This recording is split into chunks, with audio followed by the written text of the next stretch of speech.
Se rađa i kako se voli, kako se brani zemlja proletera. Rastić je taj pod zvijezdom slobode, pod rukom partije i pod srcem Tita. Rastić je taj pod zvijezdom slobode, pod rukom partije i pod srcem Tita.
Good afternoon, everybody. It is the afternoon of the 3rd of October 2024, and it is a minute before 2 p.m. So we are here today to do the weekly, or it might need to become more often now, West Asia update and other matters. Principally, of course, focusing on the rather dramatic events in what we can now call, I think we've been able to call actually for the last year, the war for the liberation of the West Asian region from US domination. Not the snappiest of titles, but we'll make do with it for now. This was what Hassan Nasrallah described in a speech of November last year, when he said that Operation Al-Aqsa Flood, the anniversary of which is coming up this weekend, kicked off the war to remove US, British and other imperialist influence from the West Asian region. In the meaning that it's not just about occupied Palestine, though of course that is the center of this struggle at the moment.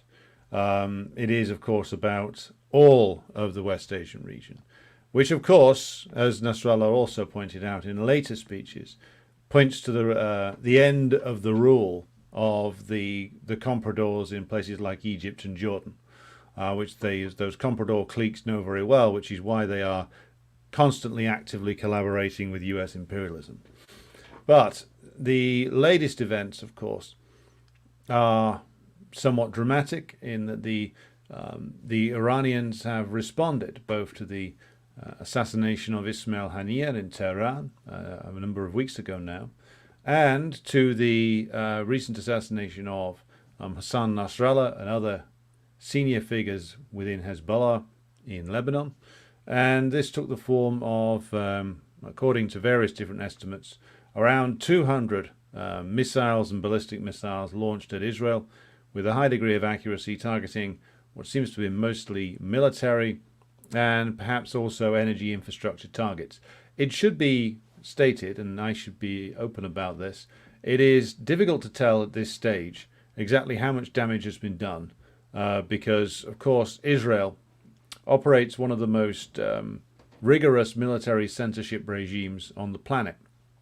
And they don't want anybody to know if there's been severe damage to military facilities. What is clear is that the Israelis are covering up damage that has been done, and that the Iranian strikes did manage to hit facilities with F-35 and F-15 jets at them, though whether they destroyed many jets or however many they damaged, these questions are still up in the air.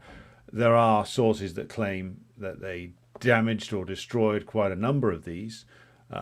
Doesn't seem to have had much of an operational effect upon the Israeli ability to bombard places.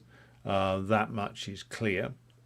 But we will have to learn in the days to come just how much damage was done. Certainly they hit one of the major air bases. Certainly it seems that they tried to hit the Mossad headquarters. That's according to some reports coming from the region. There is even talk that an Iranian missile or two hit offshore gas facilities in the Mediterranean run by Israel. Again, we don't know exactly the full details of this for the moment. So we've got to the point now where it's clear that this not only is it the case that despite the assassination of Nasrallah and others, it is clear that Israel, and by extension, of course, its true master, the US imperialists, are losing this war bit by bit and piece by piece. And this is the reason why, of course, that they tried to change the game by carrying out an assassination. And that's clear that given that what has happened since then, that it hasn't changed the trajectory of the war. Hezbollah's fighting capacities, of course, are strongest in the form of their ground forces. And it is those ground forces that are now engaging Israeli troops directly in attempted Israeli incursions into Lebanon. So far, over the past 24 hours, there's been several attempts by Israel to breach the Lebanese border and take some of the small villages that lie on the other side. According to Lebanese sources, every single one of these attempts has ended in failure. So it's worth emphasizing that it's, of course, principally Hezbollah who is leading this fight, but it seems that also it's not even I think they're called the Ridwan forces, the Hezbollah special forces. They aren't the ones apparently doing the fighting. It's regular Hezbollah troops and others who are doing the fighting and beating the Israelis. And why would this not be the case? This is a battle-hardened force in the form of Hezbollah, whose cadre forces and whose officers have been fighting Israel for a long time, but have also had very significant battle experience inside Syria against ISIS, of course, and other forms of US-backed Salafism, which are unfortunately still there to a certain degree. And of course, ISIS have increased their attacks on the Syrians, just as, of course, Israel intensifies its attacks on Syria as well. just proving once and for all what ISIS is. It's a US operation and always has been. So the war clearly, judging from the defeat so far of every Israeli attempted incursion into Lebanon, is not going to go particularly well on the ground for Israel, unless Netanyahu can oversee a defeat of Hezbollah and other forces within the national liberation movement in Lebanon, because it's not just Hezbollah, there's also various different groups that are working with them in defense of Lebanon, in defense of Lebanese sovereignty and independence, which is always a shaky prize, to say the least, a shaky construction, I should say. So the inability to push Hezbollah back, the inability to damage Hezbollah's fighting capacity, and despite the killing of so many leaders, the contingency plans that Hezbollah had in place have clearly worked to an extent, in that their command and control systems remained intact, their supply lines remained intact, their ability to fight remains intact, and the Israeli army's ability to fight has not increased inside a year.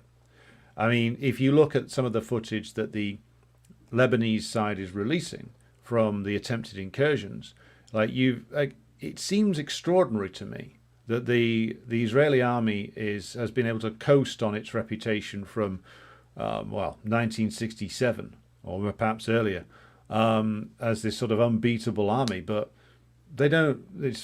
They look like a chaotic bunch of buffoons.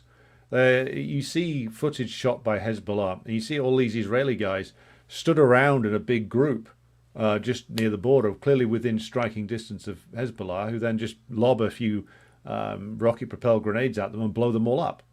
And this has happened over and over again in Gaza. If you look at the work done by, I think it's John Elmer on the Electronic Intifada, who covers a lot of the military developments from inside Gaza, over and over and over again, you see like Israelis just sort of aimlessly apparently wandering around in a big group, and a resistance fighter pops up, fires an RPG at them, blows a load of them up, and then dives back down in the hole again. And it seems that they've just not learned anything. In over nearly a year of ground war, all they seem to have done is just get more brutal. They don't seem to have the capacity to incorporate any of the experience into their military doctrine. And given that their military doctrine is based entirely around killing large numbers of civilians and then using what ground forces they do have to brutalize and terrorize those who they subject to occupation, perhaps we shouldn't be surprised. But also, perhaps, we should look deeper for why the Israeli military is so bad. First of all, it must be acknowledged that the level of training and discipline and motivation of the Hezbollah forces seems to be infinitely superior to, I would say, any army in the imperial core countries. I don't think that, well, maybe the US army itself might do better, but I don't think by much. I wouldn't put much of a bet on the British army doing much better than the Israelis, maybe a little, or the French or the Germans, all of whom don't exactly have a very good reputation. And again, it comes back to a central point that we've made here over and over again on this channel, which is what defines Hezbollah, what defines now Hamas and the other national liberation forces in Gaza, is their very close relationship with the masses, a rock-solid connection with the masses, it seems, in Gaza and in amongst large elements of the population, not just the Shia population, but the wider Lebanese population for Hezbollah. And it's this connection and the fact that they are these are liberation forces gives them a strength which none of the imperialist militaries or their colonial force in the form of Israel have. None of them have that. So you're essentially, in the case of the imperialist forces, these are small forces, especially in the case of Britain, which are meant to be paid professionals. And admittedly, there will be some people in those forces who are skilled at what they do. But when faced with the kind of war that the national liberation forces in West Asia are fighting, I don't think any of the imperial forces would do particularly well, because it comes down to motivation, connection with the masses, skill of the commanders is also a part of it. But without that connection with the masses, then these forces wouldn't be anything like as strong as they are. And it just shows you how weak the Israeli forces are, and how unable they are to learn lessons, how poor their command structure is, how ill-disciplined their troops are, how ill-motivated they are. You see, for a lot of these people fighting in the Israeli occupation forces, for many of them, they can go somewhere else. That's a truth that needs to be stated. For many of them, they have a claim to nationality elsewhere, or they actually hold a second passport, or they can easily get out of Israel and go back to Europe, or go to Britain, or go to the United States. And this is a factor that needs to be borne in mind. Like, if you've got the option to leave, like you hear a lot from Zionist propagandists that, oh, well, we can't go anywhere else, but it's objectively untrue. For many, many of them, they can flee elsewhere. And for a lot of them, they know they can. So again, like the motivation, the tie to the land just simply isn't there for an awful lot of them, because it's fundamentally a cardboard entity. It's a fake country created by British imperialism, which has never been able to suppress the resistance to it, because it came about at a time when there were wars of national liberation breaking out everywhere. And so the Palestinians had no reason to give up their struggle. So Israel not doing well so far in the ground incursions into Lebanon. They bombed an airfield, or around an airfield, that's used by the Russians last night in Syria, on the grounds that the Iranians were storing weapons nearby. The Russians have of course provided aircraft to help rebuild the Iranian Air Force, and of course the S-400 anti-aircraft missile system to Iran. So the role of the Russians here is clearly evolving. It's an interesting one to watch, because you can track how much of a progressive role Russia's playing by how strong a position the supporters of Zionism have within it.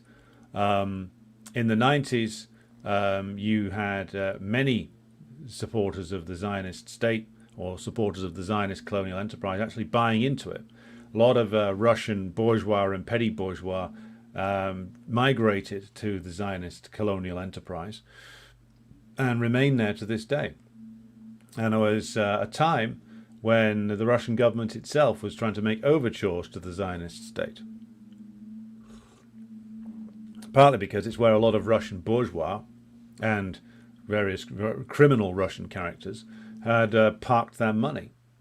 Netanyahu himself even attended a Victory Day celebration in Russia. I believe it was in 2011.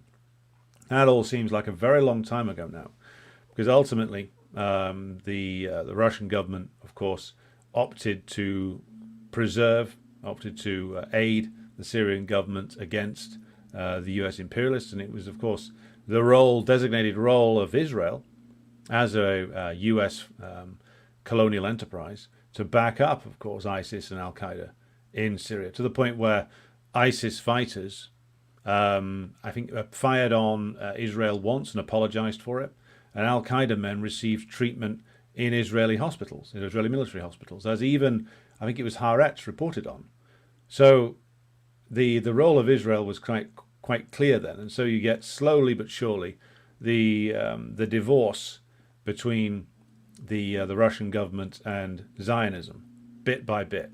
Not a straight line by any means, but the position taken by the old Soviet Union between the early 1950s and the late 1980s,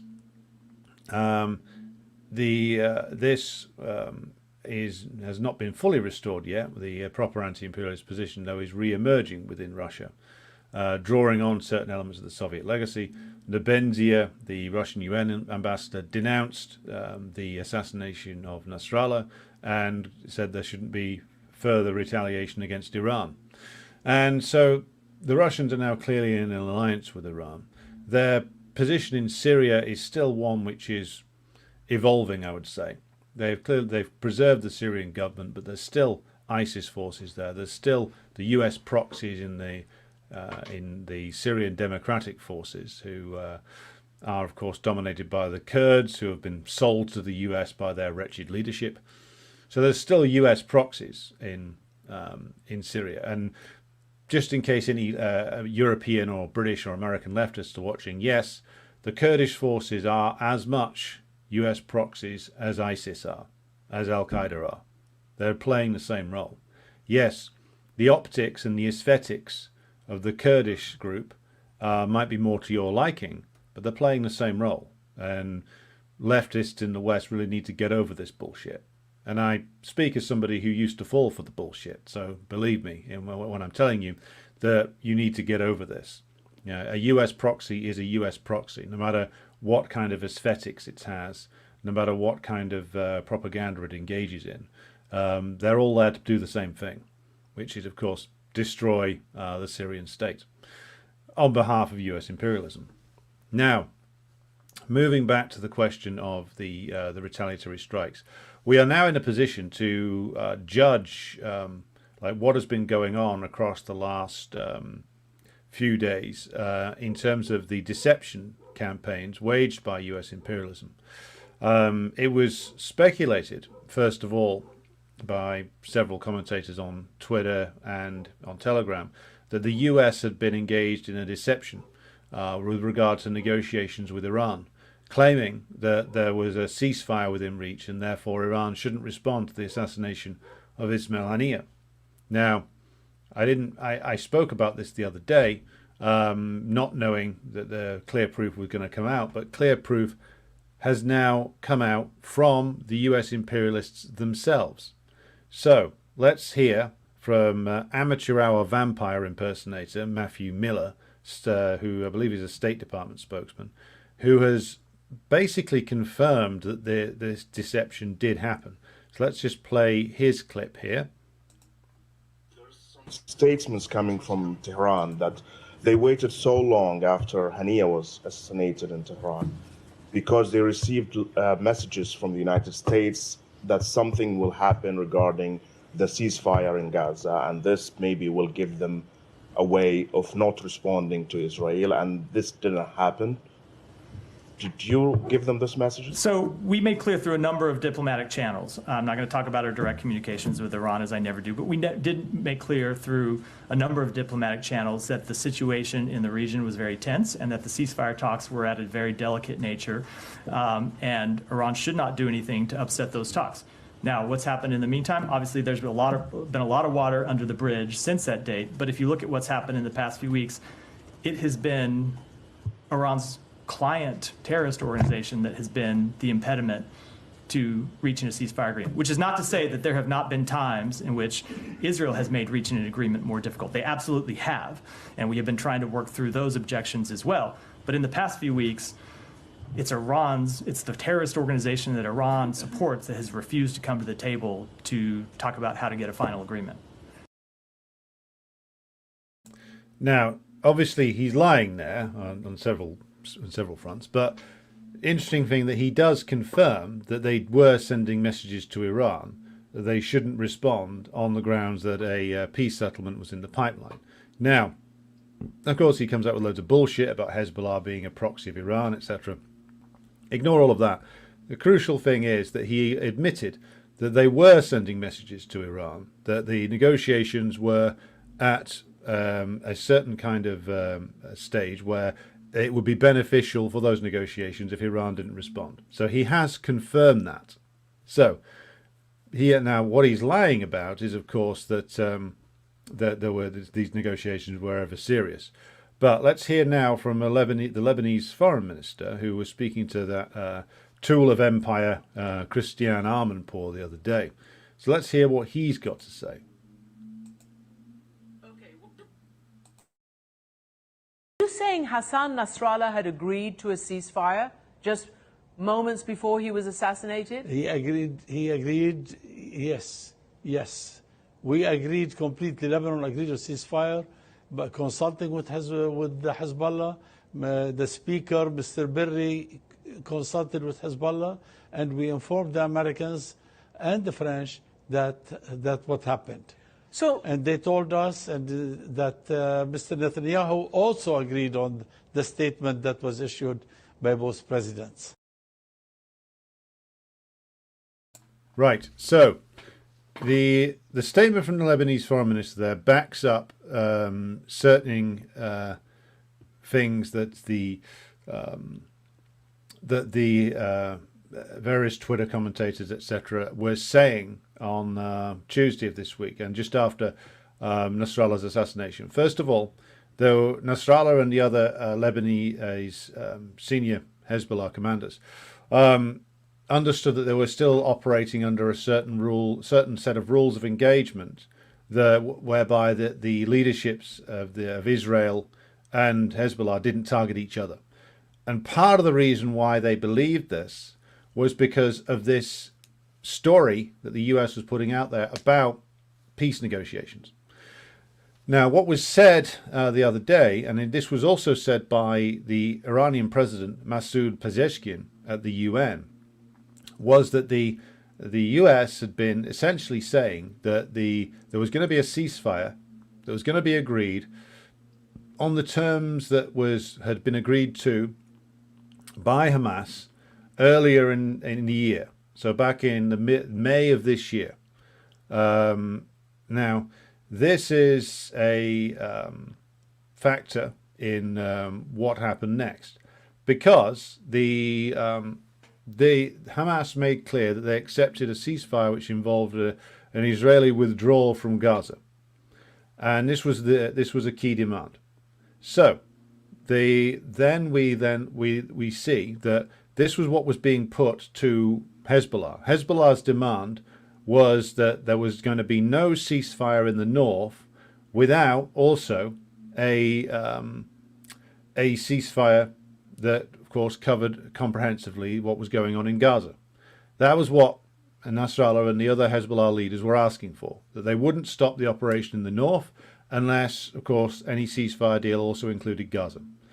The Americans were then feeding to the Iranians, as confirmed by vampire type guy there, Count Dracula's bastard son, that this was in the pipeline and that Netanyahu had agreed.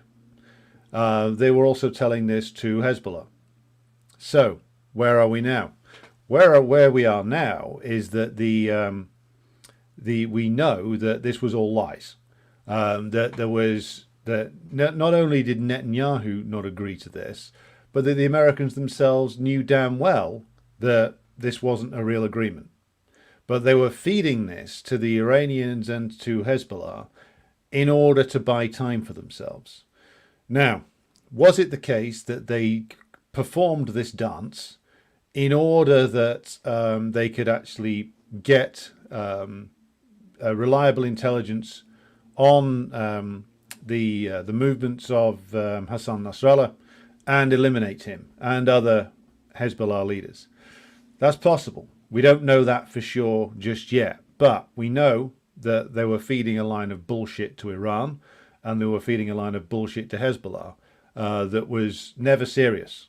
There was no agreement going to be in place there because, again, the US imperialists cannot afford for an agreement of this kind to go ahead, because it would mean essentially the destabilization of the Israeli colonial state.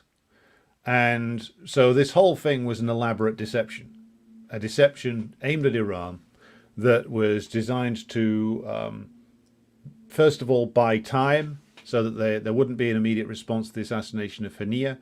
And if we take the more ruthless interpretation of this, that it was also about making sure that they could lull the Hezbollah leadership into a false sense of security, then dramatically change the terms of engagement in order to try and destabilize Hezbollah and ultimately lead to its defeat. This seems to have been what has gone on. And so when we think about, well, did Hezbollah err? Did Iran make a mistake? Well, possibly. But the mistake would have been that the Iranian government ever believed that this was that the negotiations were serious. Certainly that the US imperialists engaged in a massive deception here.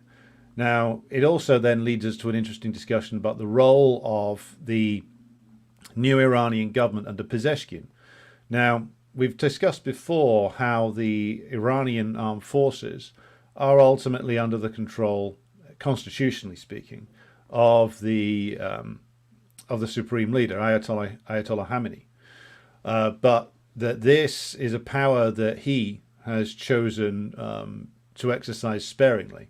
That essentially he gave his opinion on the assassination of Haniya and other matters to Pezeshkian and said, well, you know, you're the president and you head the administration. You have to do it your way, because Khamenei doesn't want to be seen by the Iranian population as simply dictating to the president. So it seems that Khamenei gave Pezeshkian his opinion. Pezeshkian then went off to try and negotiate with the US imperialists and others along the lines that Miller was saying there, along the lines that the Lebanese foreign minister was saying. And what happened is the whole thing turned out to be a massive deception. And that when this was revealed and they assassinated Nasrallah, at that point, all of what the Pezeshkian administration had been trying to do blew up and was revealed to be false, as Pezeshkian himself admitted to, that they'd essentially been strung along and lied to by US imperialism. Now, I'm sure that behind the scenes, the State Department officials who are in charge of communicating with Iran will be saying, oh, we couldn't stop that wild man Netanyahu. He's crazy. He just did it off his own back. We didn't know. It's about the fact that Netanyahu apparently gave the order to carry out the assassination from the United Nations building, which is one of the most heavily bugged places and surveilled places by US imperialism's intelligence services in the entire world. Like, not a pin drops in that building without the US intelligence services knowing about it. And the US intelligence services know everything that Netanyahu does. I am absolutely certain that if he's not telling them himself, then there's certainly people in his entourage who feed back exactly what he does at any time of the day. Plenty of these guys in Netanyahu's entourage will have either US passports or will have US residency, and ultimately will want to retreat there to a bolt hole in Florida if things go really bad. So there's no way that he keeps secrets from them. So this, of course, has, in a strange way, disadvantaged the US imperialists themselves.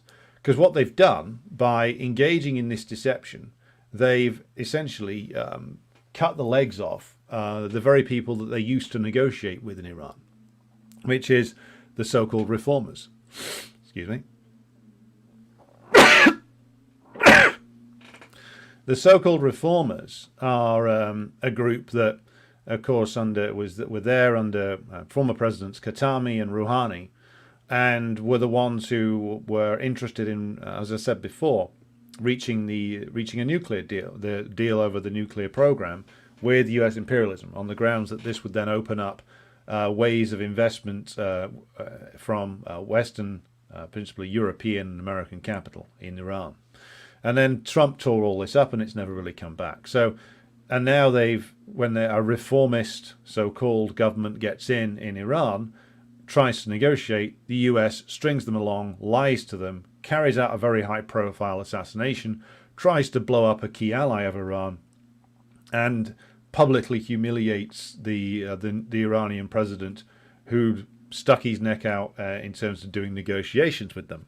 So they've just destroyed any potential negotiation path for themselves in the interests of securing the assassination of Nasrallah and others, in the hope, the very stupid hope really, that if they knew anything about Hezbollah and its operations, they would know that Nasrallah and the other leaders knew that this was a high likelihood for them in terms of getting assassinated, and so had planned accordingly and had their succession plans in place, and their successors were trained and ready to take over as soon as they died. And indeed, that is exactly what has happened. So to gain, a 24-hour propaganda victory, really, which is all it amounted to, the US imperialists have cut themselves off from being taken seriously in negotiations with Iran really ever again. And they've only further strengthened the forces in Iran that are pushing towards the east, pushing towards the relationship with China. So it's really a very strange and bizarre thing when you consider it that way, that the US would sacrifice medium to long term potential for a negotiated settlement with Iran for a short term propaganda victory. Ultimately, a very bloody propaganda victory, but a propaganda victory nonetheless. But when you consider what the US imperialists will offer to Iran, which, as we've said before, is nothing less than total utter submission, then is it really a surprise that they would destroy any path towards any kind of meaningful negotiation if the only thing they're prepared to put forward is that Iran has to completely capitulate and surrender on all points? Then that's really not much of a negotiation, is it? Never is.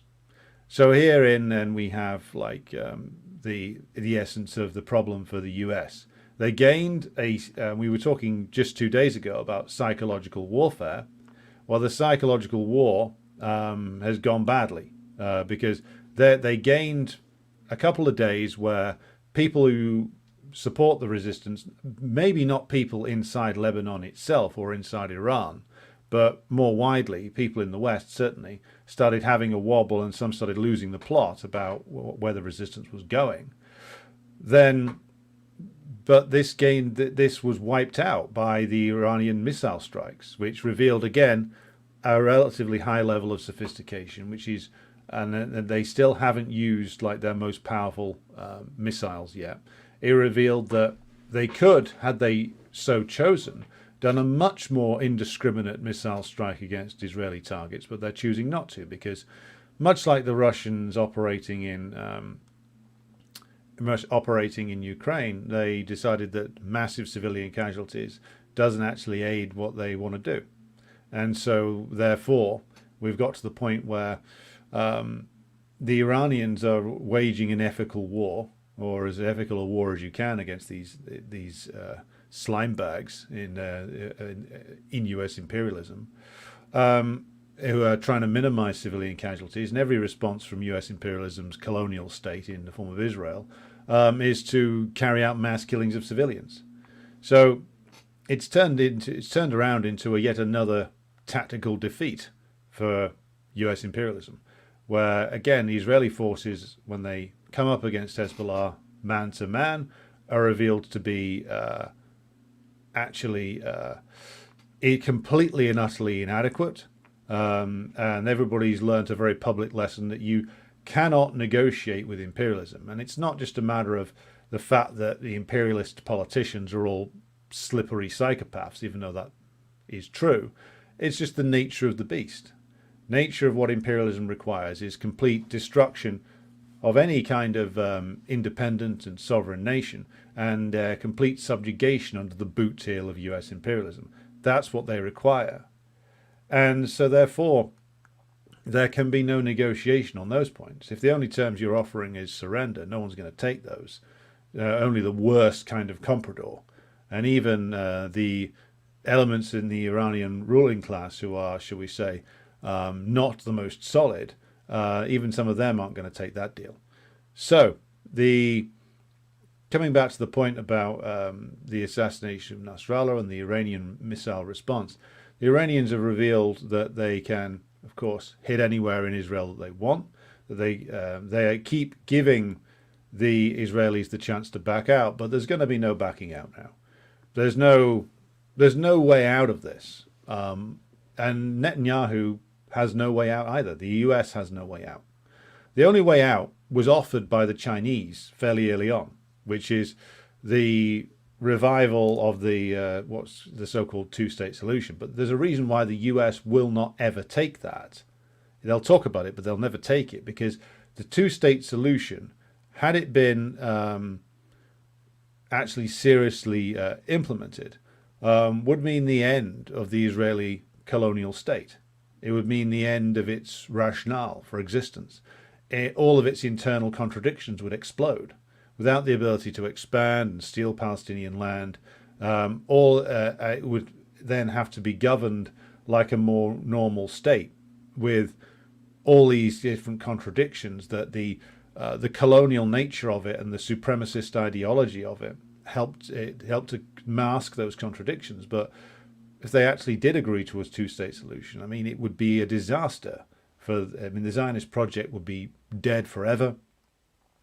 And without the Zionist ideology, which sort of glues Israeli society roughly together, again, all the other contradictions in Israeli society would explode. Class, racial, sectarian, all these problems which are glossed over with Zionism would blow up, meaning that the viability of the Zionist state would be compromised. And if the Zionist state isn't an aggressive, expansionist military encampment, then it has no value for imperialism, none whatsoever. So this is why, I mean, the two-state solution was, again, bear in mind, this was first offered by British imperialism 100 years ago. The two-state solution was only ever meant to further solidify imperial control. It was meant to be a carrot dangled in front of, like, Arab compradors who would go for it. And it was, and again, like, the ideal solution was one they actually found in the form of Mahmoud Abbas and the Palestinian comprador bourgeoisie, who agreed to essentially to be the policemen for U.S. imperialism in the West Bank, and agreed to endless land takeovers by Israel. That's what the two-state solution actually meant, and Arafat at the very end understood that, which is the reason why he never signed that deal all the way back in the year 2000 that Clinton was demanding he signed, because what was being demanded of him was just a slightly bigger version of that which Mahmoud Abbas has now. And even for Arafat, who'd made all these compromises and who was he's regarded today as a very corrupt and often disgraced figure, even for him that was too much. For Abbas, though, it's just fine. So the Chinese offer and the Russian offer of this two-state solution shit, basically, is never going to be accepted. No Israeli politician could possibly accept that, because no US administration would back them up in doing it. Again, what the two-state solution is meant to be: endless talk that we were going to do this, we're going to do this, we're going to do this, and it's never going to be seriously implemented, because the fundamental nature of Israel cannot be changed. You know, the fundamental nature of it being the attack dog for the leading imperialist power, be it Britain or the United States. So hopefully those in Iran who thought that they could have some kind of negotiated settlement with the US have been disabused of this notion. But I wouldn't be surprised if this did come up again, because as long as there remain elements of the ruling class in Iran whose interests point to the Western world, or whose interests lie in a development of relations with the imperialist powers, then there's going to be problems like this over and over again.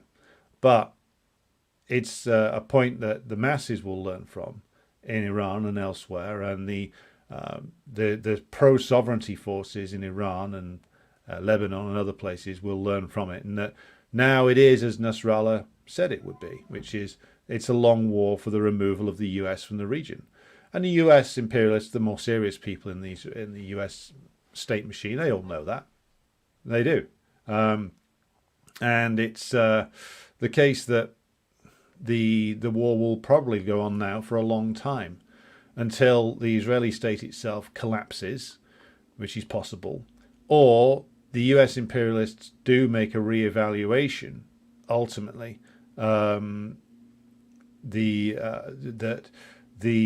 the costs are too much to bear. We haven't reached that point yet. We haven't reached that point, and won't for a while yet. So it's going to go rumble on, and eventually what's going to happen is the US is going to be forced, compelled to slowly pull out of a place like Syria. We can expect that to heat up more and more over the next few months, as the Russians will be forced to back up actions by the Syrians to remove the Kurdish puppets, and to finally eliminate what's left of the Al-Qaeda and ISIS pockets in Syria, because as long as those are there, they're like a gun to the head of the Syrian government. And of course, that this is now the Israelis are going after air bases where the Russians are actually on the ground. Then there's going to be there's going to be further deterioration of relations there as well, meaning that the Russians have no more reasons to try and play nice with the Israeli regime, given that there's plenty of Israeli mercenaries who've shown up in Ukraine fighting on behalf of the Kiev regime, just along with Colombians and just about every other nationality that serves as auxiliaries for the US empire. So the missile strike reveals that not only does Iran have the power to strike back, but also has the necessary organization and political will to do so. The destruction of the negotiation or the process by US imperialism in order that it could gain like a 2-day advantage in psychological warfare, all of this has been revealed to be a completely futile endeavor by the US. It has revealed them to be completely impotent in terms of the fact that they conducted this elaborate deception and ultimately gained nothing from it. The struggle ahead is still going to be a very long one, because the aim of the resistance axis is clearly attrition. It's clearly to wear down the Israeli state, wear it down until it can't resist anymore, and or it reaches the point of collapse. But to do so, that takes attritional warfare, and that means a lot more people are going to die in the meantime. It would be mass death and destruction either way, to be honest, because you are essentially, as we've said many times before, trying to remove an imperialist power from a site in the world that it absolutely does not want to leave. So this is a struggle that continues, but it's a struggle which every turn it takes only reveals Israeli weakness and brings further strength to the resistance axis. So let's pause there to take comments and questions. Hello to Jay, who's out there in Norfolk, Virginia. Hello to Krasovets. Good evening to Robeson in Indonesia and Svetlana in Moscow. Nush82 says, greetings from Melbourne, Australia. Good afternoon to Jerry, and good afternoon to Grassy Knoll, and to Tim Gray, and to Pittsburgh Dude, who's appreciating the variations in facial hair of different communist leaders.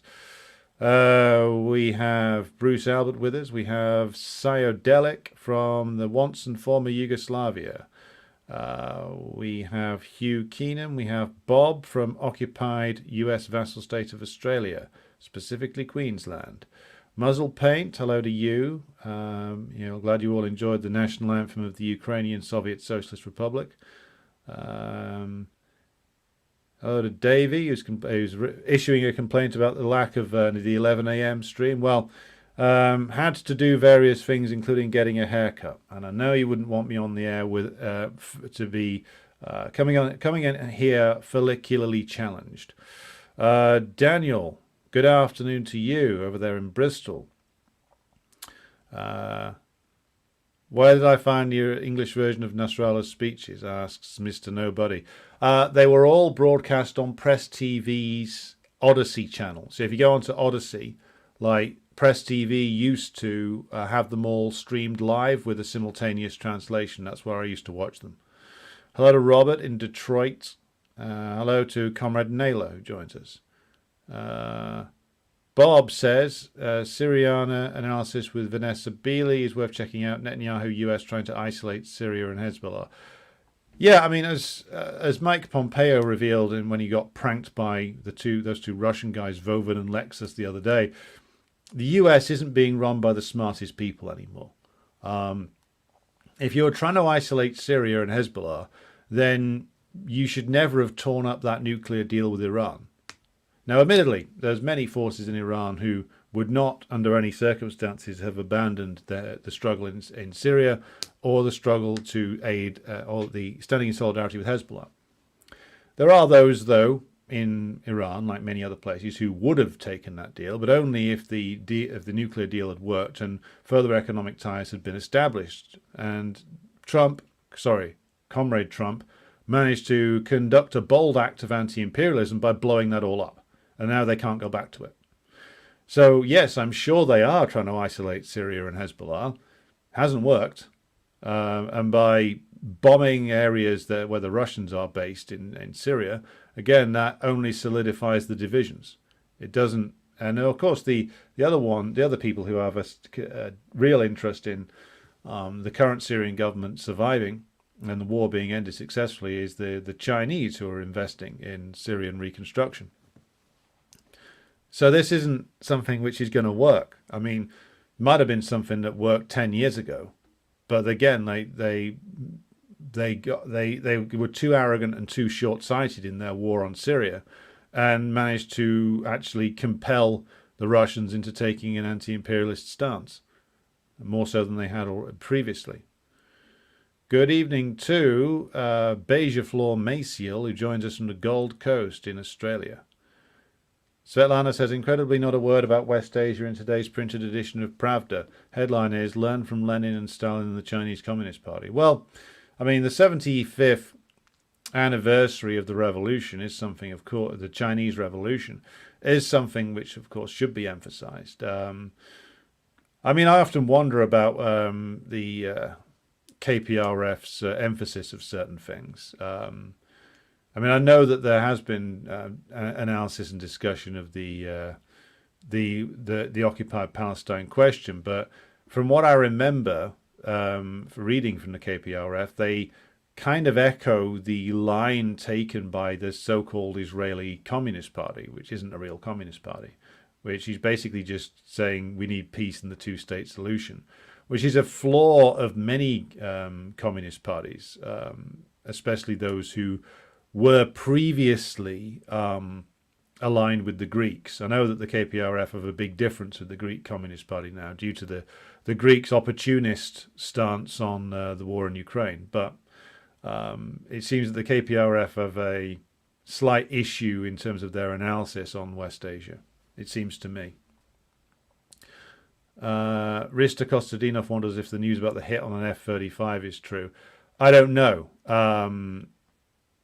I hope it is in many respects, because of course anything that disrupts the U.S. imperialist war machine is automatically, when it comes to the disadvantaging the Israeli war machine, it's a good thing. But again, like, I don't want to say yes or no on that because I don't know. The other thing, of course, is that as Risto Kostadinov points out, resupplying damaged aircraft takes time, and also it would take, you point out, Rista, in your comment that NATO members could give Israel part of their air fleets, and that could happen. I mean, I'm sure that a lot of these planes that take off from Israeli air bases, I am sure that a lot of them will be essentially American aircraft that have just been repainted with Israeli livery on the side. With Israeli painting on the side. I'm nearly sure about that, because we know that they've been receiving targeting assistance from British and US militaries, and we know that the British base on Cyprus is used to resupply Israel. So there's already a heavy level of involvement there. So it wouldn't surprise me at all if you had US pilots directly flying these sorties. Again, heavily classified, officially called Israeli, but wouldn't surprise me if this was already happening. It does point out a huge problem, though, for the US, in that they're already stretched over what's happening in Ukraine, and that they can't intervene in that. They're even less able to carry out any kind of effective interventions if loads of their air fleet gets swallowed up inside West Asia. So again, this all stretches imperialism even further. Mopping the Moon says, recommend the first statement from Julian Assange. I haven't watched it yet. I will catch up with it.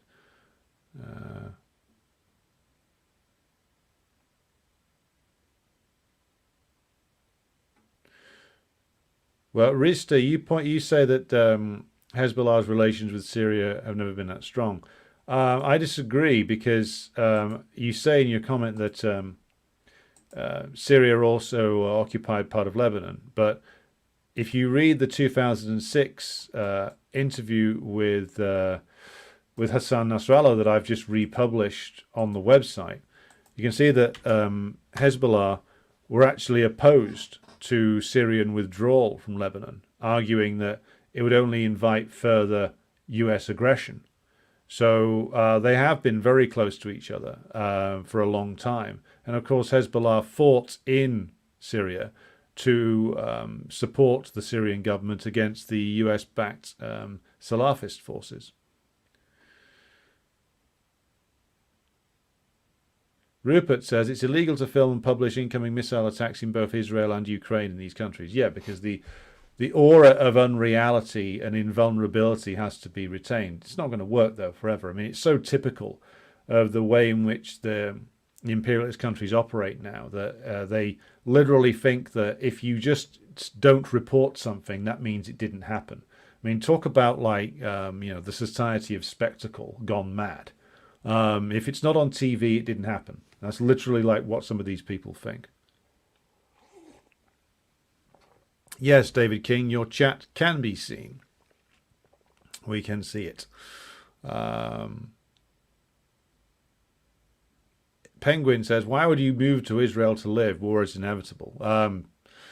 You can be crazy. You can be greedy and stupid enough to think that, the land you steal will last. There's always, going to be some suckers who want to go in for this shit. They do offer favorable terms to those who do it. So, but what they get is like bottom of the barrel lunatics. People, and like, record number of sex offenders. That's who ends up moving to Israel these days. The crazy and the criminal.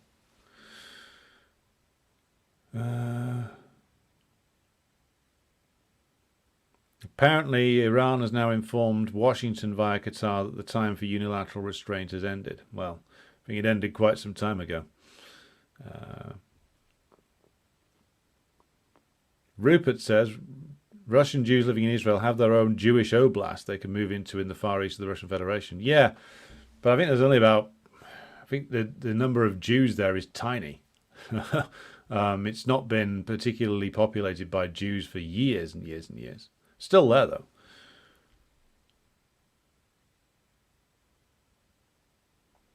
Brista Kostadinov says, Israel is a popular place for selling shady diamonds, so Russian businessmen being there is a no-brainer. Even stolen diamonds from the Democratic Republic of Congo go there, and UAE to be polished and sold. So Israel is a criminal enterprise in every respect.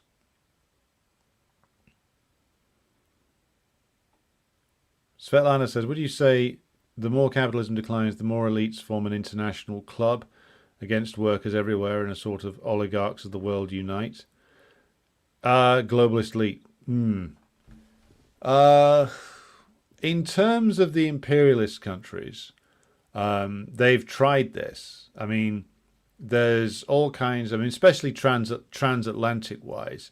The closest that you actually get to the image of so-called globalism, which is not a term I ever use because I think it's largely mythological. The closest you get is like the Anglo-American clubs and societies that do exist. Like, Bilderberg Group is dominated by Anglo-Americans, Council on Foreign Relations, these various think tanks and different think tanks, groups, pseudo-secret societies that operate out of them. But mainly these are sort of think tanks which are designed to promote certain policies. These are mainly, of course, dominated by US imperialism, with the British playing a role in there as well. And, you get various other characters rolling through them. But the idea of a unity, an international club that is a unity of interests between all the different ruling classes, they keep trying this, and they are able to unite for a while, as long as they have a common enemy. So they could unite to a degree against the Soviet Union and official socialism and the socialist states. But even then, like, if you look at like the way that the US and it handles its relations, even with the British, like they were, on the one hand, yes, they were unified to a degree against socialism and against the USSR, and certainly against the domestic working class. But even then, like the US is constantly trying to do over its supposed allies. Like, one of the reasons the British domestic aircraft industry got killed was at the insistence of the US. The US has slowly taken over more and more British defence capacity. Well, we've said before that the British nuclear submarines are entirely dependent upon US tech. Wasn't always that way. But the British have more and more given up being able to provide for even the defence of ruling class interests to the US. And this is the reason why they're so desperate for the US to continue the war in Ukraine, and why they're so dependent upon the US, because they gave the British ruling class, due to the reason, the way that imperialism operates and the way it is constantly pushing towards deindustrialization, and also the pressure from the US itself to make sure it destroys competitors in the form of in the field of armaments and in the other fields related to engineering, science and technology, and of course finance capital itself. They're constantly muscling in British dominated areas, formerly British dominated areas, and taking them over. Same with Germany, same with France. Like, the imperialists can't form this like completely unified club that a lot of people who use the term globalists think that they have. They're constantly undermining each other. They're constantly like backbiting each other. There's constant rows between the British and the Americans over like who gets to do what in the field of finance capital. Yeah, they will always unite against us. Most of them will. But when it comes to their own internal unity, it's always very fractious. And they can't stop undermining each other. This is the point. This is the point that like someone like Karl Kautsky, when in his talk of like peaceful ultra-imperialism, missed, which is that even though it would make sense in a way for the imperialists just to sit down, divide the world up amongst themselves and say, right, you take that bit, we'll take this bit. And this will be ours and this will be yours, and we will have peace this way via dominating the world between us. We'll sustain a unified bloc at least. But you see, they can't help themselves. It's in the very nature of capitalism itself, especially in its most rotten phases, like the imperialist phase, to tear the lumps out of each other. Like, they're supposedly in this common front with each other, but they're also constantly attacking each other. I mean, people saw this most dramatically with like the way that the US did over the Germans. Well, the way that the US got the British to do over the Germans on Nord Stream, because I'm convinced it was the British government that actually carried out the Nord Stream attacks. And so they definitively cut the German-Russian connection off. And at the same time, of course, everyone's surprised the German government just sucked it up. But that's not the first time that's happened. Look at, again, we've mentioned this many times before, but look at the way that the Japanese had to suck up getting undermined and economically destabilized by the Plaza Accords. Look at the way the Germans had to suck up paying for the US military occupation of West Germany, because the US just then gave them the bill and told them to pay it. The British getting pushed out of, in terms of being the lead power in a place like Kenya, lead imperialist power. The French, of course, getting kicked out, along with the Americans, of Mali, Burkina Faso and Niger, but then getting kicked out or getting eased out of like Cote d'Ivoire by the Americans. So like this idea that they could have this unified group of interests, that they could all get together and decide how to best preserve their rule by collaborating. The collaboration under capitalism between different imperialist powers can only go so far. Each will constantly try to undermine the other. And because the US is so much more powerful than its Western European and British allies, that fight will 9 times out of 10 turn in the US's favor. And so this, to go back to Svetlana's question, this is what the EU was supposed to be, an international club that was designed to reinforce the power of the European imperialists. And it worked to a degree, but again, now they're constantly at each other's throats. They're constantly undermining each other. The bureaucracy of the European Union might proclaim unity, but the actions of all the different countries proclaim disunity. So again, some of them would like this kind of international club where they can sit down, have a cigar, commit some, human sacrifices, then organize their interests in a way that is planned and rational. They've been constantly trying to do this, but it never works.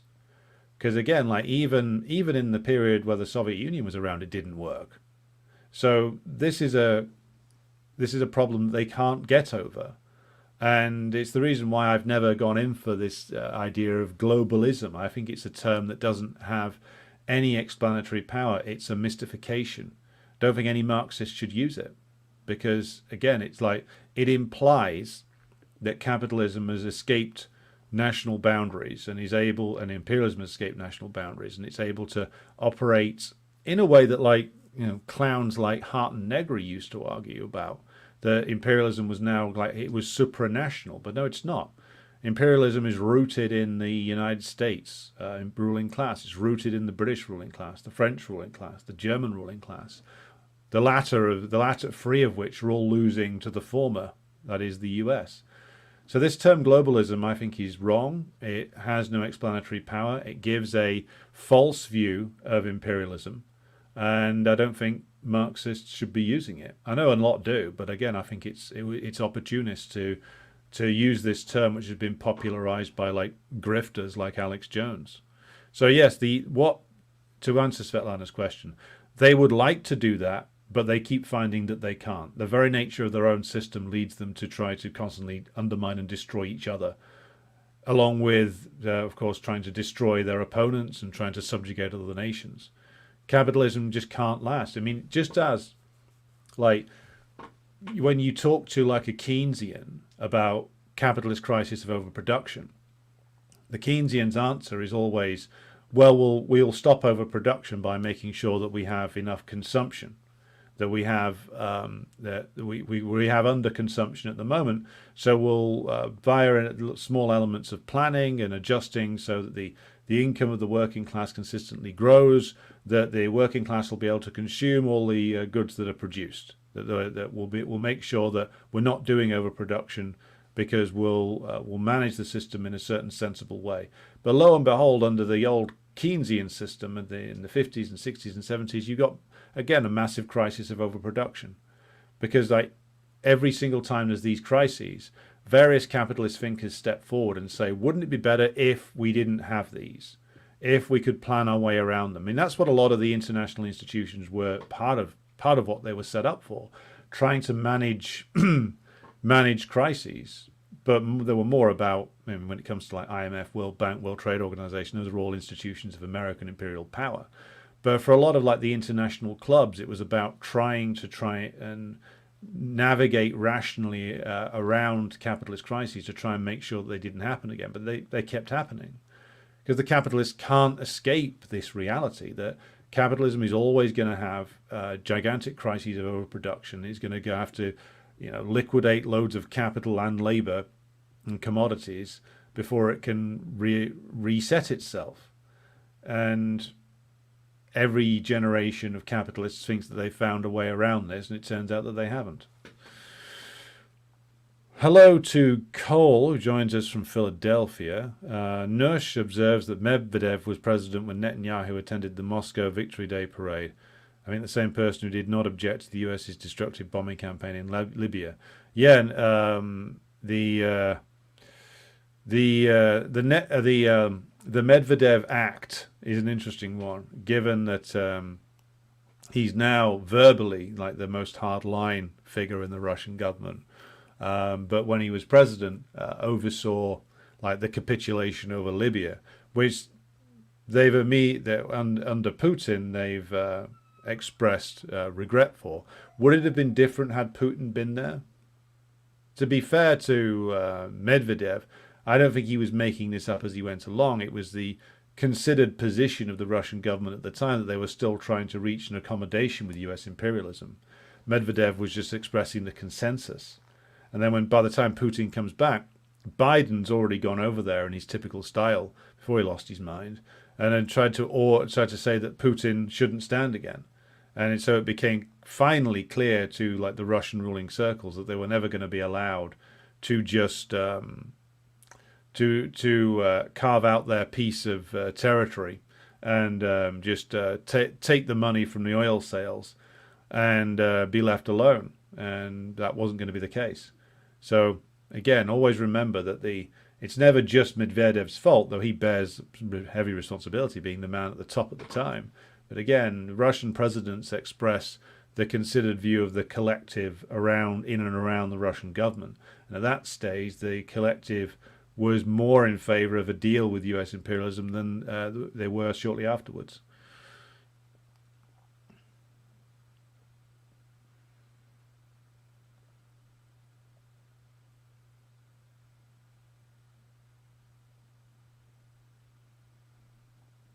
Just moving through the comments here.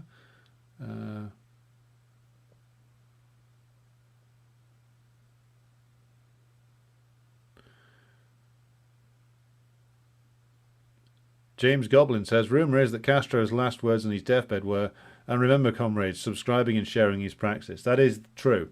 Like and share the stream if you haven't done so already. Subscribe to the channel if you haven't done so already. JJ said, according to Max Blumenthal, it isn't true that the order to assassinate Nasrallah came from the UN building rather than from Netanyahu's hotel room. Well, my comment still applies because the US will have known exactly what he was doing.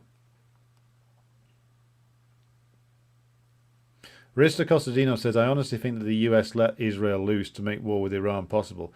There are a lot of papers on how to make war with Iran popular at home, and using Israel was in the list. Well, let's think about that for a moment. Like, what kind of war can the US have on Iran?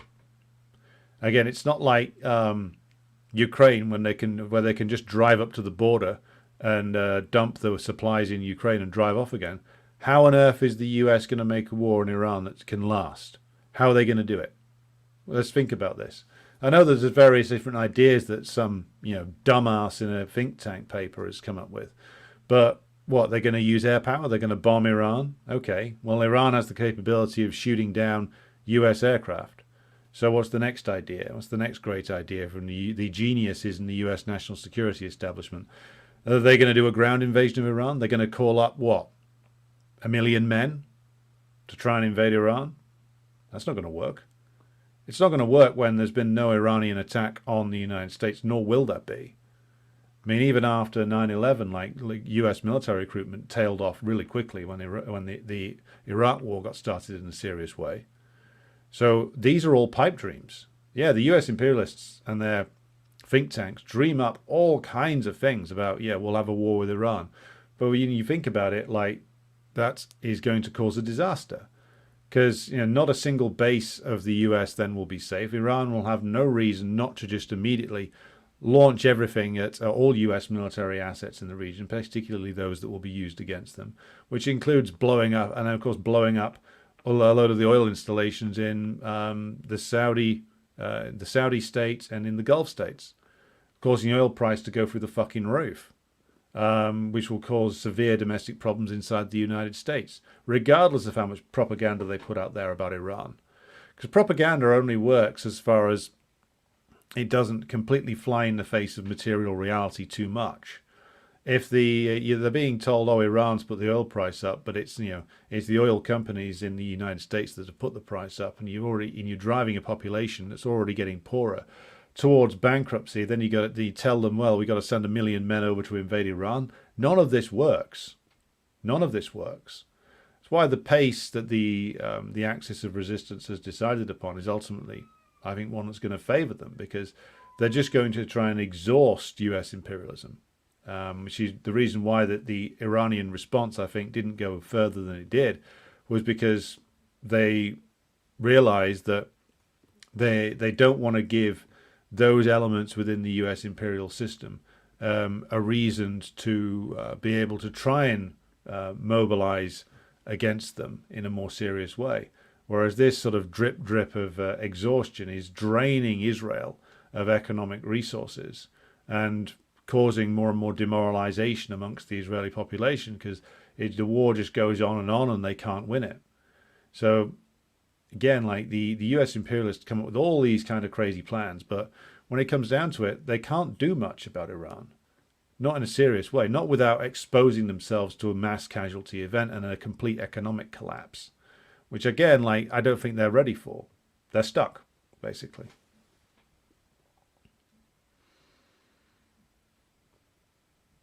David King says, the empire has no clothes and no air defence. Sid says, we can see through the lens of history that treaties remain negotiable to the US even after being signed. They've broken the majority of the major treaties they've ever signed. Then the way you've got to look at this is that you can't sign treaties with them. You can't. You can't disarm yourself whilst doing so. Like the way the DPRK has handled it is broadly correct, which is that they tried to negotiate with the US imperialists and as far back as the 90s. And at the same time, though, they never trusted them for a second and continued their development of the North Korean nuclear program to the point where they could successfully deploy it and develop missiles, probably with the assistance of the Russians, to a degree anyway, that could hit the continental United States. So they are not immune from US aggression, but it's very difficult for the US imperialists to be able to launch some kind of war against the DPRK because it just simply would have too many horrific consequences for them.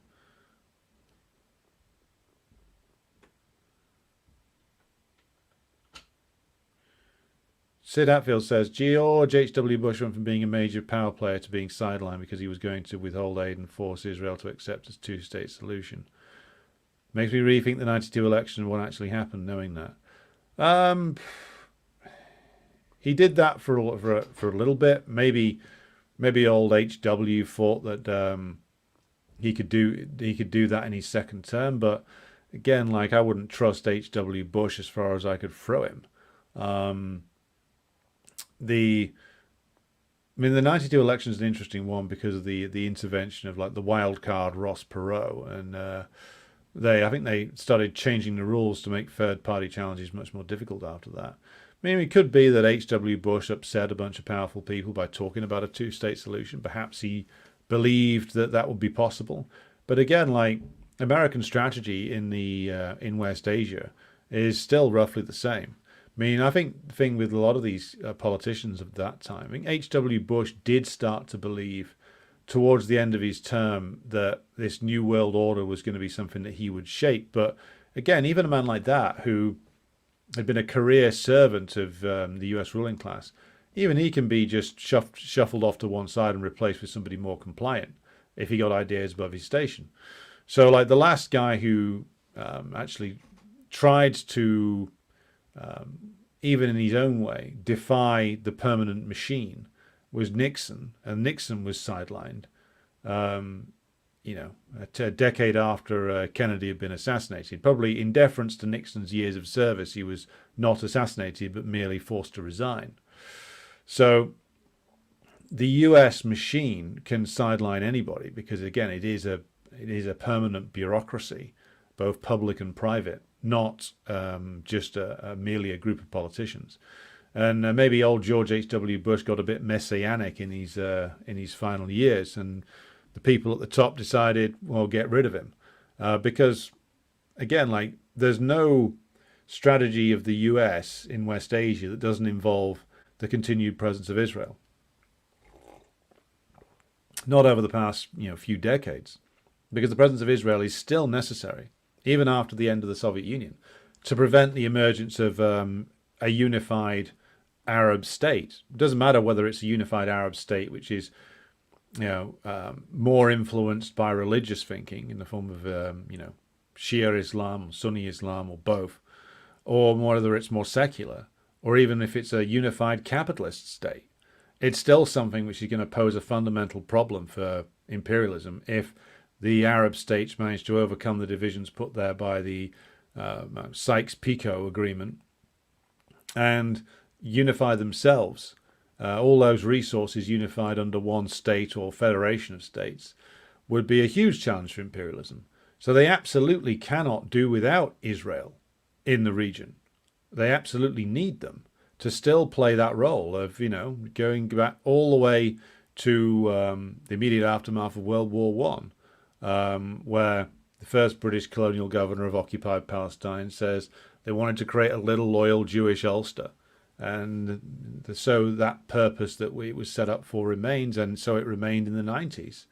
So if HW thought that he was going to be able to force a two-state solution, to go back to Sid's comment, yeah, there'll be people in the US state machine who thought, well, thanks for the service, HW, but no, that time's up. Because there was no way that the people who understand these things, and the people in the State Department and the Pentagon and the think tank world who do understand the role of Israel. Robert Kennedy actually gave the game away when he said it's the unsinkable aircraft carrier. Like, Israel is the belligerent, aggressive military encampment that can always be used to go after anybody who's a serious threat, like Nasser, for instance, like the Syrian Ba'athist government, like, the US itself, via its Salafist mercenaries, went after Libya in the end. But again, this is the purpose of Israel, is to cause division, violence, confusion, distortion, and prevent Arab unity. And again, there is no situation in which that would not be required. As long as imperialism desires to retain domination in West Asia, they're going to need a state like Israel to do it for them. That and the relationship with the Saudis.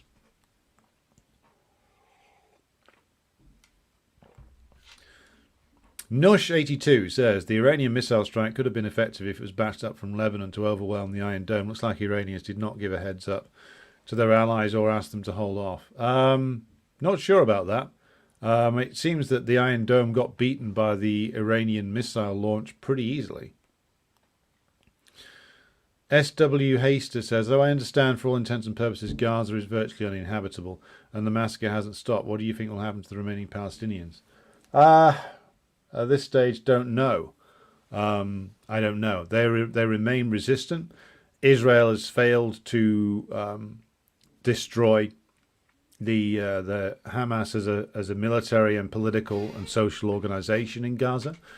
Hamas is now more popular in the West Bank than ever. So the Israelis have failed completely to achieve any of their objectives. So what happens in Gaza? I mean, the pressure has to be kept on for a ceasefire and a withdrawal. Now, I doubt that the US is going to go for that, unless, of course, we reach the point where Israel itself is looking like it might collapse if the war continues. At that point, US imperialism might finally be compelled into conceding on Gaza, which is what needs to be, that's the pressure that needs to be kept up, I think. There needs to be, the demand should be, one of the demands should be immediate ceasefire and withdrawal of Israel from Gaza and the opening up of supply routes via Egypt, which the Egyptian regime, of course, could do, but it's colluding with the assaults on the Palestinians. So, I mean, this is the reason why Hezbollah were insisting that any ceasefire deal also has to start with start in Palestine. It has to start in Gaza, because that would be, they correctly view it as a defeat for US imperialism via a defeat for Israel. So that's, I mean, this is what we need to, one of the things we need to focus on, demanding that the Israeli war on Gaza cease and that the Israelis are compelled to withdraw. And the supply routes are opened up to Gaza and that reconstruction be taking place with no displacement. Which, of course, the US has said they don't want to displace anybody, but the US is lying. They always lie. So, again, this is an active struggle which will continue to evolve. But, again, the focus on an immediate ceasefire and withdrawal of Israeli forces, that's something we should keep repeating. AK, glad you're enjoying the program. Israelis fighting alongside Banderites is a travesty. Says Nush, well, not really. I mean, Zionism and fascism have a very, very long history of collaboration together. So why would they not collaborate today? They're all loyal servants of the US empire. I mean, take Kolomoisky, for instance, this fucking scumbag criminal oligarch who funded Azov. That guy's Jewish. I mean, basically declared himself to be a Jewish fascist. Not for the first time. There's been plenty of Jewish fascists over the years, including the Zionists military organizations when they were led by people like Menachem Begin.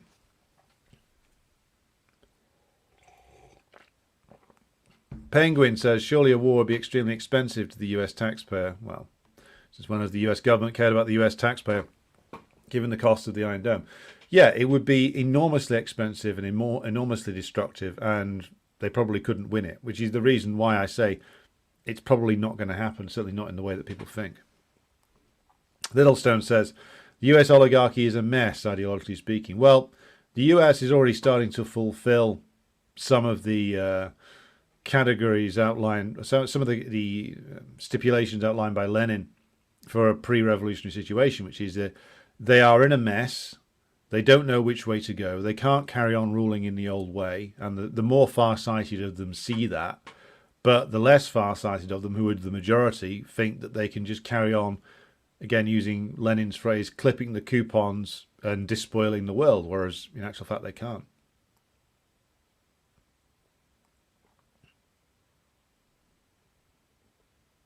Okay, I'm just scrolling through the comments here.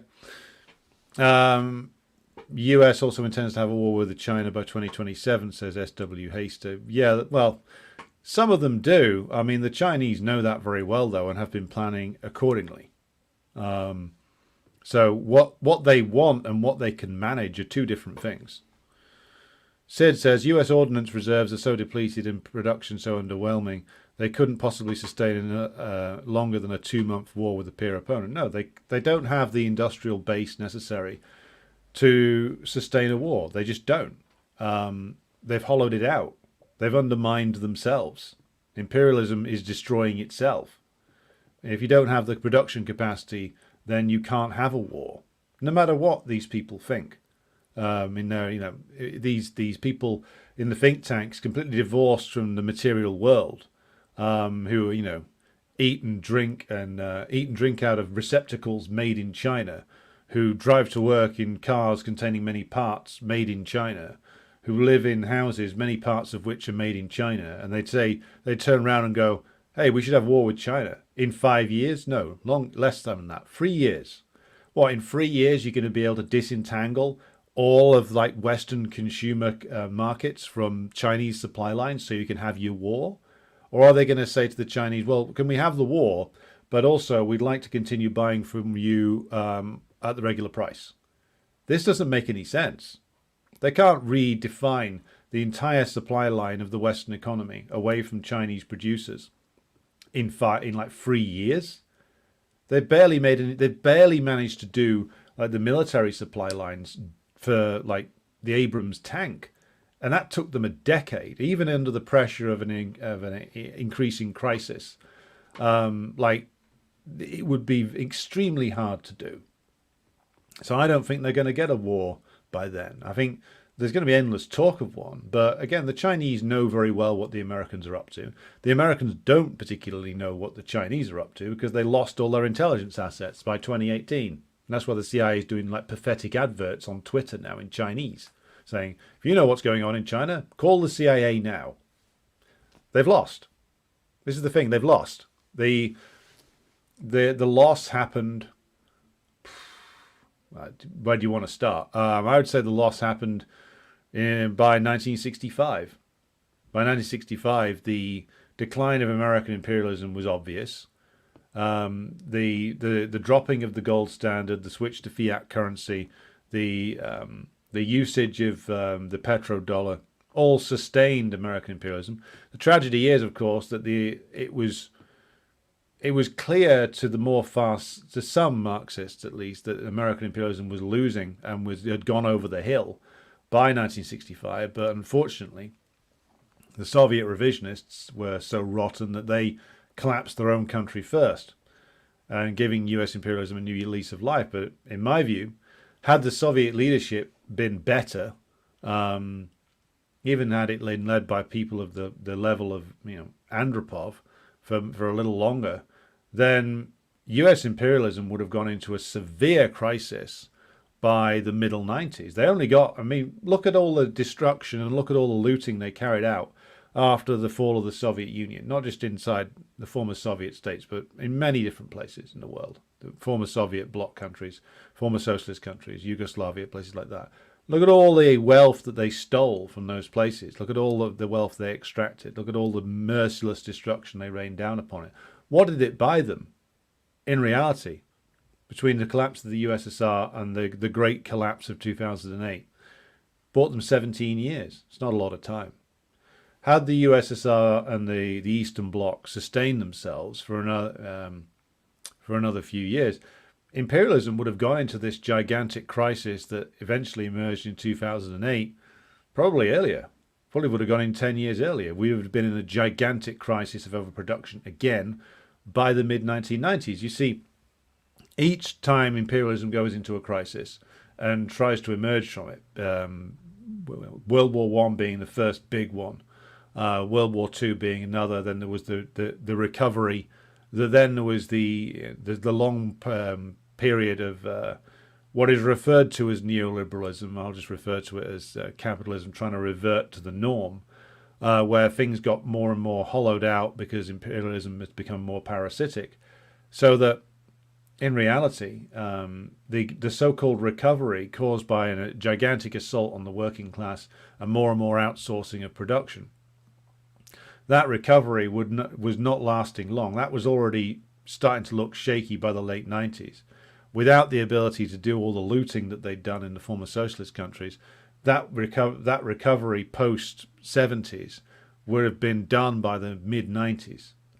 So had the Soviet Union just been led by people who were even slightly better, not, shall we just say, not actively treacherous, then the tragedy is that imperialism itself would have been compromised and falling to pieces by the mid-90s.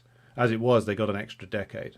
And now because of the gigantic setback in the communist movement, we're now having to rebuild a load of things from scratch. But imperialism's finished. Can't have its wars anymore. Can't fund them. Can't get people to fight in them. It's caused complete collapse and demoralization of its own population. Even some of the fascist guys have worked that out. They just don't know what to do about it. You know, trying to push people back into the church, trying to push people back towards God and the state, and wrapping themselves in the flag. Well, all of these things have been rendered meaningless. They've rendered organized religion in the West meaningless. Certainly organized Christianity. They rendered they tried to render familial relations meaningless due to the severe atomization caused by late stage capitalism. So like they've basically cut their own legs off now, and now it's just a matter of time. I think the Chinese know that well, which is why they're playing the game that they are. They have time on their side.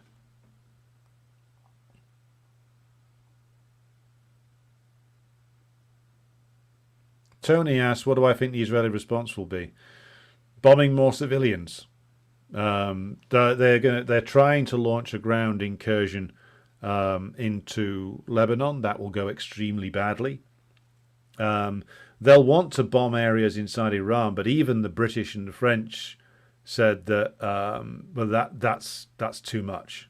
We can't do that because Britain and France certainly can't do a war with Iran. That would certainly be something that they would not be able to fight. So they'll want to do a big aggressive bombardment of Iran. The Americans probably won't back them up on that. But American imperialists won't be able to do that. So what they'll do is they'll carpet bomb more of Lebanon. They'll try and cause Lebanon to collapse. That's what the response will be. It's what they were doing anyway. Nush makes a good point, saying Erdogan and the Aliyev criminal enterprise are equally complicit in sustaining Israeli state as much as the US. Well, maybe not as much as the US. I mean, Erdogan and Aliyev, though, are running criminal enterprises and are helping to sustain Zionism. That's certainly true. That's why I never took seriously the words of that clown McGregor going on about how Erdogan's going to march the glorious Ottoman army down to Palestine and liberate it. I mean, if you believe the words of Erdogan, then you're really a fool. Like, Erdogan is a crook, of course. The only difference being that he's not quite the Europeans' tasting crook. So that's why he's flirting with the BRICS these days. But yeah, Erdogan and Aliyev are scum. They're like, Aliyev runs a crime family that's disguised as a state, and Erdogan is, a con man, a criminal, a liar, an ultra reactionary, who has distinguished himself by trying to balance between the West and the East and make money off both. That's his modus operandi. But yeah, not a man to be trusted or have any faith placed in him whatsoever.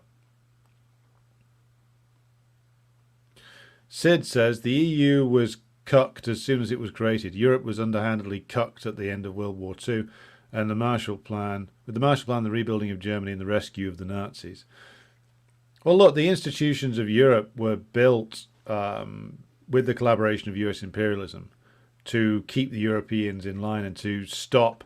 The EU is a funny creation because it's partially the creation of US imperialism, partially the creation of the French and German ruling classes. And the US has always been very careful to make sure that it never becomes what the French under de Gaulle wanted it to be, which was always a utopian project. The idea of a unified Europe, again, can't happen. But one of the reasons why I think that Soros carried out his assault on the value of the pound and in what's called Black Wednesday in 1993 was that Soros was acting for the US in doing that, and in making sure that Britain was ejected from the exchange rate mechanism, which was a forerunner to the euro. What that was, I think, this is where I get into speculative territory. That was Soros leading a speculative attack on the pound in order to make sure that the pro-European section of the British ruling class got basically kicked in the balls, and that they will be replaced by the more pro-Atlanticist elements, which they were. John Major, Michael Heseltine, people like that. Again, complete enemies of our class and men who you wouldn't spit on. But these were political representatives of the pro-EU wing of the British ruling class, which is still significant to this day. And is no less imperialist than the pro-US wing, but just imperialist in a slightly different way, pursuing slightly different tactics. But I think the ejection of Britain from the ERM was crucial for the US to do, because they needed to preserve Britain's role in the EU as a spoiler, because that's the role that's been assigned to Britain by the US. They are a spoiler. They were a spoiler operation. That's why the US didn't want the British to leave. Britain being in there as a spoiler is good for the US, because the US wants an EU which is just about strong enough to trick everybody that there is this great united Europe, but never strong enough to actually be able to escape the control of the US. It's a very delicate balancing act to carry out, and the British were the chosen vehicle to do this. They were the chosen weapon. So Britain joining the euro and that side of the imperialists winning out, that was not what the US wanted at all. So I think that the ERM mechanism was very unstable. Anyway, and Major and Norman Lamont, the Chancellor at the time, had basically tried to massage their way in there when the pound probably wasn't suited for the exchange rate mechanism. But I think the speculative assault led by Soros was certainly something US imperialism welcomed, and I think that they instigated it. Getting Britain out of the ERM, making sure Britain never joined the euro, making sure that the EU remained divided and split to a certain extent, all part of the interest of US imperialism. You see what I mean when I say that they can have all these organizations, but there's never really true unity in them, because the imperialists can't have true unity in them. They're all they don't trust each other. They don't like each other. They can't, because their system compels them to constantly try to fuck each other over. Right. Yes, Svetlana, the imperialists are like spiders in a jam jar.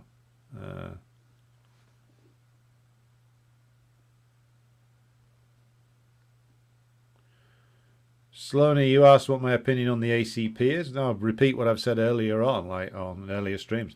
The American Communist Party represents an important step forward.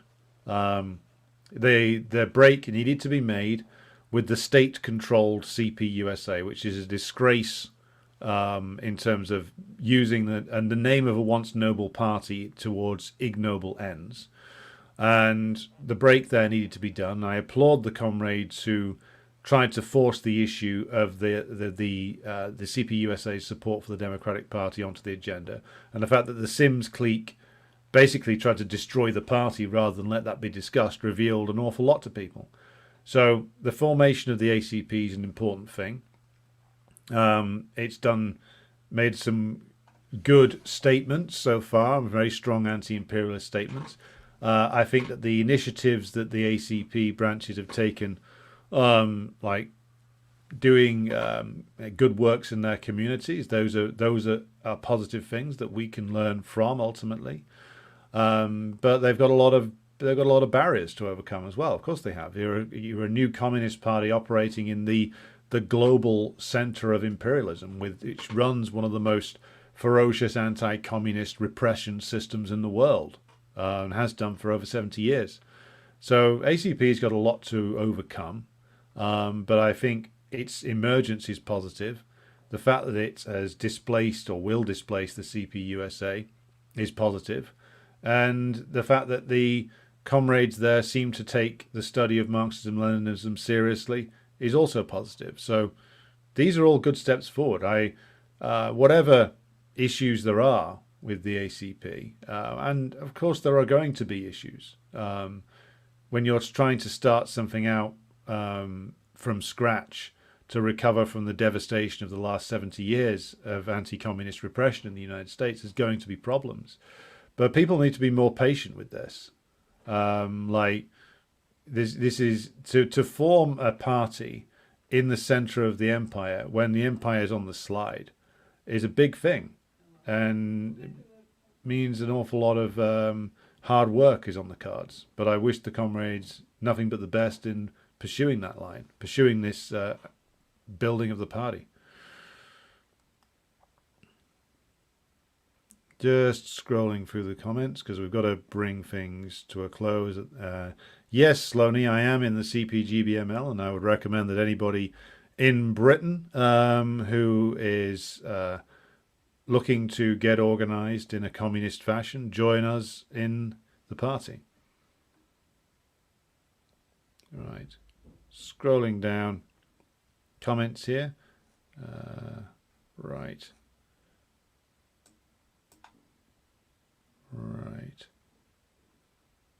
T.G. Wilson says, Ord Wingate is a hero to the IDF. They have statues and postage stamps in occupied Palestine to him. Well, yes, it wouldn't be the only lunatic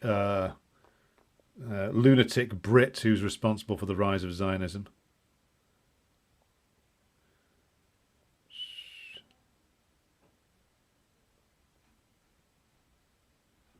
Judith says, do you know of any serious policy differences between the Israelis and the United States? It's wrong to think of Israel as a separate entity to the United States. I mean, this is the thing we're discovering now. The certain elements within the United States have an issue with the fact that there are now open fascists in government in Israel. They would prefer that the fascists remain out of the cabinet and just active on the streets. The only real difference is in presentational terms. Questions of aesthetics, questions of advertising, unsurprisingly enough. In terms of actual concrete actions, Israel is just an extension of US power. That's all it is. We should stop treating these as separate entities. Like when Trump basically says that I'm going to make Israel great again, and other such shite. In a way, I mean, this is one of the things that's positive about Trump. He's actually telling the truth, which is that Israel is not a separate entity from the United States. It is a US colonial project. And that's the only real way to see it. There is no separate Israeli national consciousness. There is no separate, really, Israeli state. You have a classic colonial force, which is completely supplied and ultimately controlled by the US from Washington. And yes, a lot of people argue that the the Israelis have their own agenda, etc., etc. Well, you can't pursue that agenda unless there's various people in Washington that sign off on it. So ultimately, the elimination, the murder of Hassan Nasrallah, the murder of Ismail Haniyeh, even though, of course, Haniyeh was not in charge of Hamas.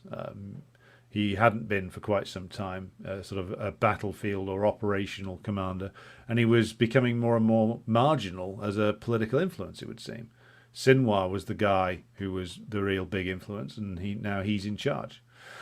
But, to go back to the point, there is no Israel. Not really. There is a peace. There is occupied Palestine, which is occupied by the forces of U.S. imperialism, dressed up in this colonial garb, but in reality, it's it's a U.S. takeover of a British operation, like we've been talking about. It's something which exists purely to serve the interests of U.S. imperialism. It has no interests of its own, not really. What does Israel pursue that the U.S. imperialism does not also pursue? Nothing. The U.S. Benjamin Netanyahu, when he makes all these speeches at the UN about we must destroy Iran, or before that it was we must destroy Iraq, who is he speaking for?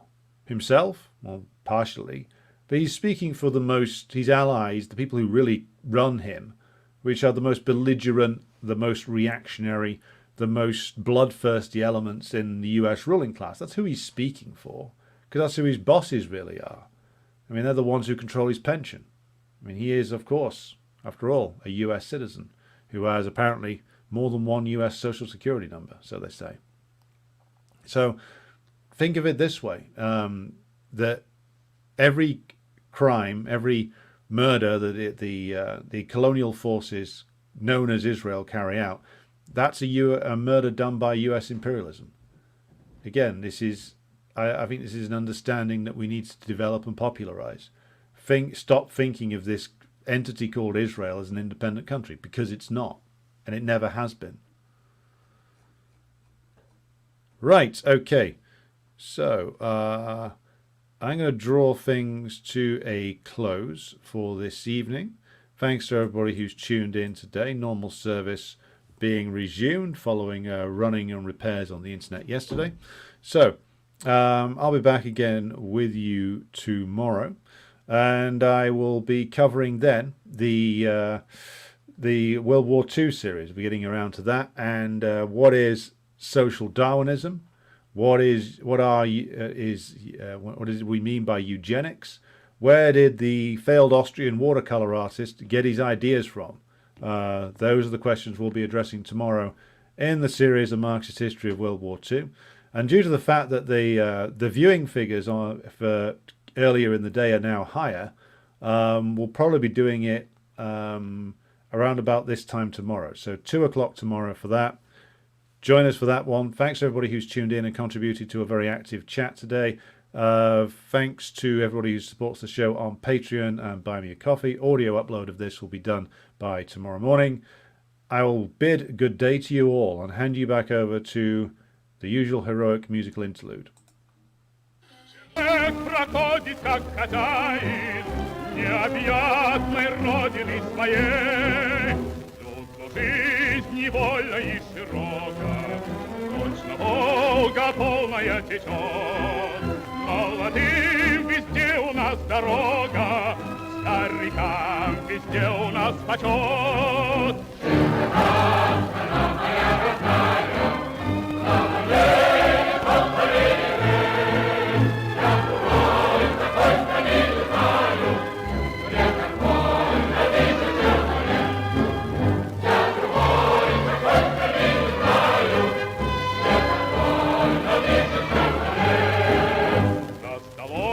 никто у нас не лишний, по заслугам каждый награжден.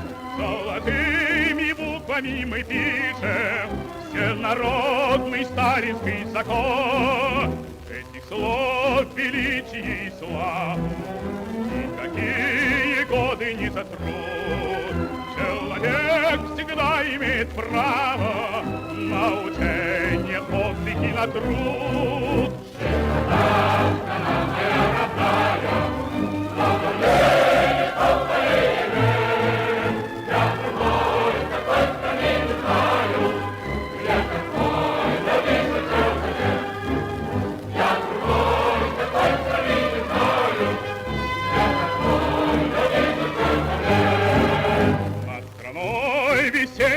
терпеет, с каждым днем все радостнее жить. И никто на свете не умеет лучше нас смеяться и любить. Но сурово брови мы насупим, если враг захочет нас сломать. Как небесную родину мы любим, бережем, как ласковую мать.